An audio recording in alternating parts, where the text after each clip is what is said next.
Indonesia menjadi salah satu negara yang marak terjadi penyebaran hoax.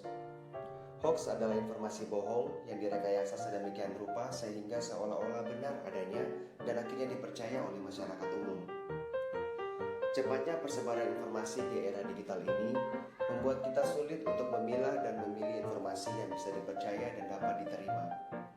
Tidak ada redaksi yang dapat bertanggung jawab atas persebaran hoax. Salah satu saluran yang paling banyak berkontribusi dalam penyebaran hoax adalah media sosial.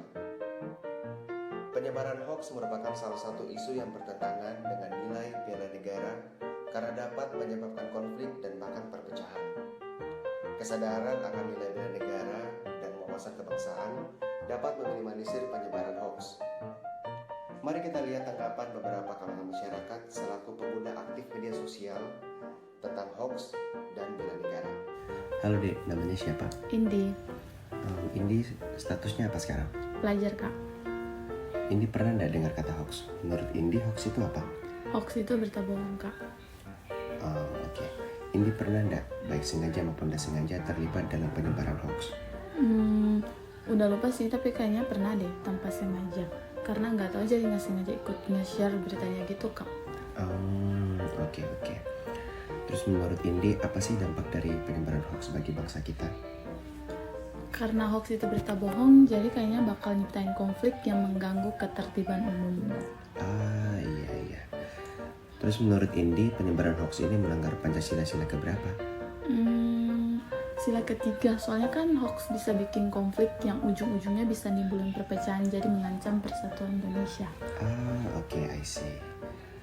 Dan terakhir, sebagai pelajar yang juga bagian dari warga negara Indonesia, menurut Indi gimana sih cara yang paling tepat untuk menyikapi berita hoax? Jadi lebih ini aja sih, kayak nggak langsung percaya sama berita-berita yang sumbernya nggak jelas, nggak ikut nge-share berita-berita kayak gitu. Terus juga kan pelajar sekarang suka main medsos ya, jadi kita juga bisa turut serta memerangi penyebaran hoax melalui postingan-postingan yang positif dan edukatif. Wah, super sekali ya. Oke, sekian. Terima kasih Indi, semangat terus ya. Terima kasih Kak. Selamat malam. Halo, selamat malam. Boleh tahu dengan Kak siapa? Oh, dengan Kak biasa dipanggil Ocha. Oh, Kak Ocha. Selama ini profesinya apa sih? Kalau profesi sekarang saya magang di salah satu pelatihan yang mengirim siswa-siswa ke Jepang. Kita langsung aja ke materinya. Mungkin di sini saya mau tanyakan sedikit tentang materi tentang hoax di sini. Mungkin dari kakak sendiri, apakah selama ini sudah ada akun-akun media sosial seperti YouTube, Facebook atau Twitter gitu? Selama ini sering menggunakan itu? Iya. Karena saya orangnya memang media sosial sih. Oh, dari kakak sendiri, pernah tidak kalau membaca atau berita-berita hoax yang ada di media sosial seperti YouTube gitu? Kalau membaca sih enggak, tapi nonton kan nonton ya. langsung. Iya, langsung di YouTube ya. Menurut kakak bagaimana sih dari berita-berita hoax yang kakak pernah nonton? Waduh, kalau bicara hoax sih emang panjang ya ceritanya. Masalahnya nggak habis-habis ini. Soalnya kalau bicara hoax pasti tunggu sebentar. Kalau misalnya bicara tentang hoax, apa dulu hoax ya itu? Ya, hoax kalau menurut saya itu kan informasi yang dibuat-buat ya Kak. Informasi yang dibuat-buat atau ini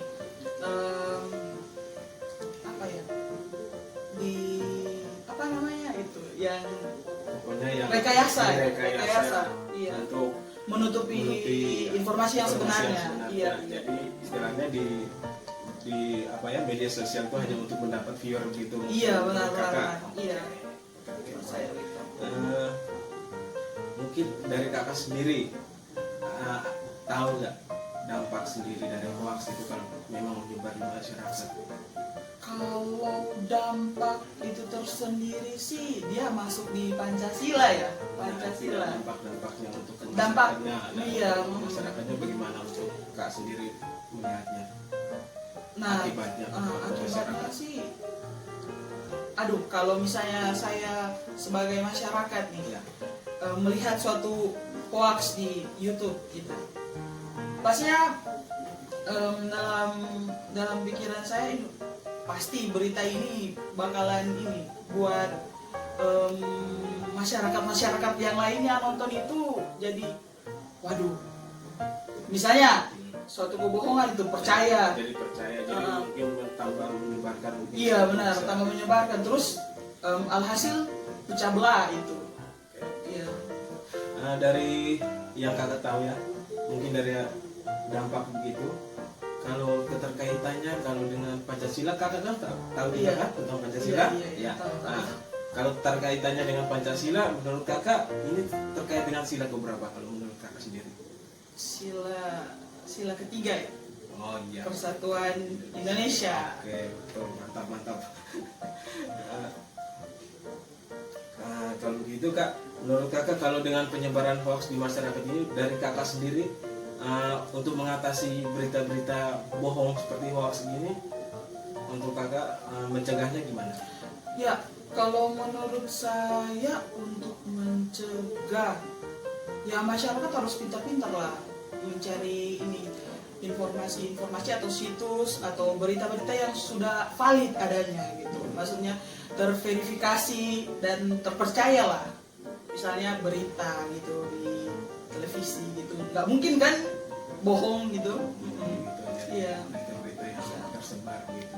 Jadi jangan tidak usah cepat percaya begitu langsung. Karena biasanya berita itu sumber utama itu ada di televisi, nanti berikutnya itu pasti tersebar di YouTube, Facebook dan sebagainya. Oke, kalau itu dari kakak sendiri sudah paham betul kan tentang berita hoax tersebut. Oke, kak, mungkin demikian wawancara saya pada malam hari ini. Terima kasih atas waktu dan kesempatannya. Nah, begitu saya tutup wawancara kali ini ya. Terima kasih kak ya. Ya.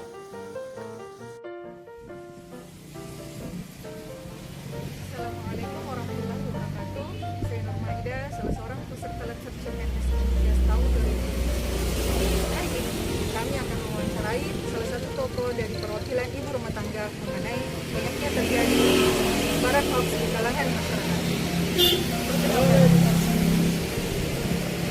Perkenalkan, saya Ibu Sriatun. Saya memiliki profesi sebagai seorang ibu rumah tangga.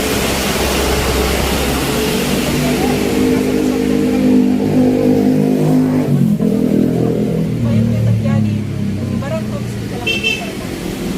Sebagai seorang ibu rumah tangga, saya kurang setuju karena dengan adanya hoax ini akan kehidupan bermasyarakat tidak aman, akan terjadi kegaduhan di dalam lingkungan masyarakat.